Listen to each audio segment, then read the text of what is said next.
angkat kepala, pedamkan mata sejenak. Bapa, inilah keberadaan kami sebagai umat-Mu, anak kesayangan Bapa, dan kami bagikan umat Israel berada di Goshen, tetap dalam lindungan dan kasih sayang yang daripada Tuhan. Itulah ada tapi tidak mengenal dalam hidup kami, dan kami merasakan semua anugerah-Mu yang besar, dan kami berbangun tubuh yang sehat, dan kami mengadakan mesbah keluarga ini, mesbah pribadi. Kami naikkan pujian penyembahan. Kami rindu untuk mendengarkan renungan firman-Mu. Roh Kudus mengurapi hamba-Mu.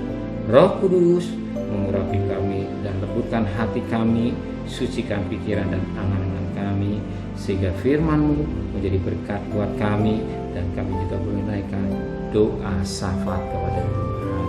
Haleluya. Amin. Shalom.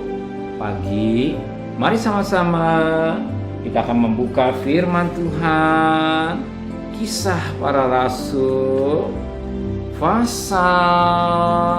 Kisah Para Rasul pasal yang ketiga. Kisah Para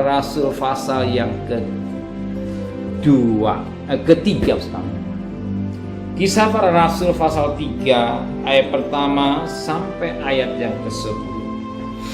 Kisah Para Rasul pasal 3 ayat pertama sampai ayat ke-10. Petrus menyembuhkan orang lumpuh. Pada suatu hari menjelang waktu sembahyang, yaitu pukul 3 petang, naiklah Petrus dan Yohanes ke bait Allah. Di situ ada seorang laki-laki yang lumpuh sejak lahirnya, sehingga ia harus diusung. Tiap-tiap hari orang itu diletakkan dekat pintu gerbang bait Allah yang bernama Gerbang Indah, untuk meminta sedekah kepada orang yang masuk ke dalam bait Allah. Ketika orang melihat bahwa Petrus dan Yohanes hendak masuk ke bait Allah, ia meminta sedekah. Mereka menatap dia, dan Petrus berkata, "Lihatlah kepada kami." Lalu orang itu menatap mereka dengan harapan akan mendapat sesuatu dari mereka. Tapi Petrus berkata, "Emas dan perak tidak ada padaku, tetapi apa yang kupunya aku berikan kepadamu. Demi nama Yesus Kristus orang Nazaret, berjalanlah." Lalu ia memegang tangan kanan orang itu dan membantu dia berdiri. Seketika juga kuatlah kaki dan mata kaki orang itu. Ia meloncat berdiri, lalu berjalan kian kemari dan mengikuti mereka ke dalam bait Allah. Berjalan dan melompat-lompat serta memuji Allah. Surakat itu melihat dia berjalan sambil memuji Allah. Lalu mereka mengenal dia sebagai orang yang biasa duduk meminta sedekah di gerbang indah bait Allah. Sehingga mereka takjub dan tercengang apa yang telah terjadi padanya.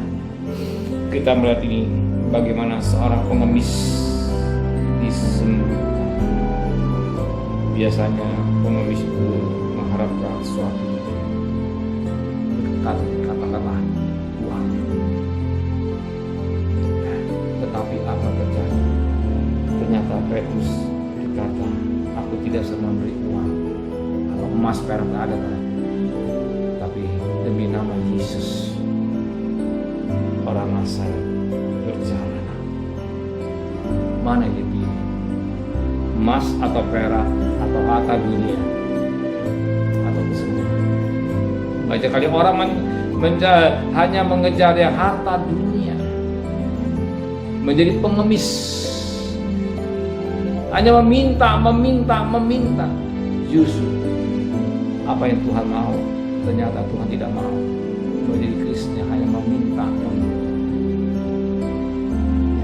Tapi Tuhan mau kita bangkit dari keterpurukan, bangkit dari meminta, menjadi orang yang lain. Dan kita lihat apa yang dikerjakan oleh pengemis yang sudah disembuhkan. Perhatikan ayat 8. Pengemis itu meloncat berdiri, lalu berjalan kian kemari dan mengikuti mereka ke dalam bait Allah, dan berjalan dan melompat-lompat serta memuji. Ternyata orang yang memuji, dia masuk bait Allah. yang melompat dan memuji. Itu yang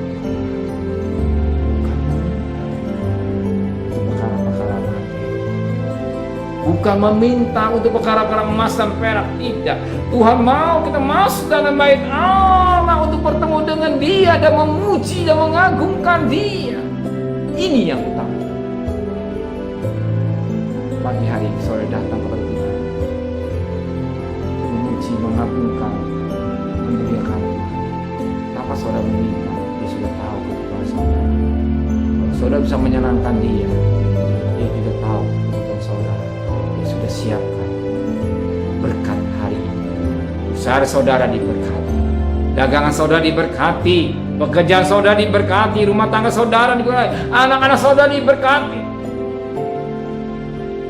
Kita lihat pengemis setelah disembuhkan, dia tidak jadi pengemis.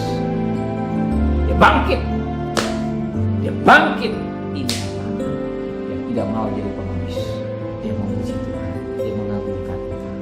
Maka firman kata Amsal 3:9, muliakanlah Tuhan. Amin.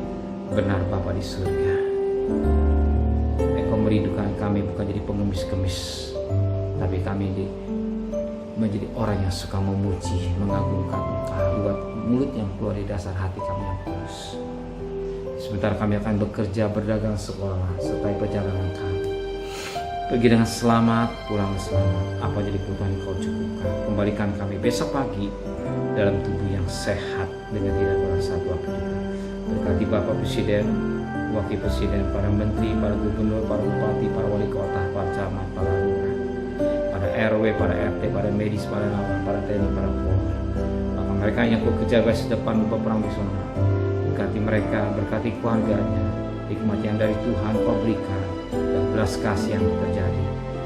Covid ini semakin hilang, pandemi menjadi endemi, dan ekonomi kami tetap diberkati oleh Tuhan. Dan kekasih, terimalah berkat nikmat Allah Bapa, cinta kasih sayang di Tuhan Yesus Kristus, dan berkat Roh Kudus menyertai saudara hari ini sampai Maranatha Tuhan Yesus datang. Yang cinta Dia katakan amin.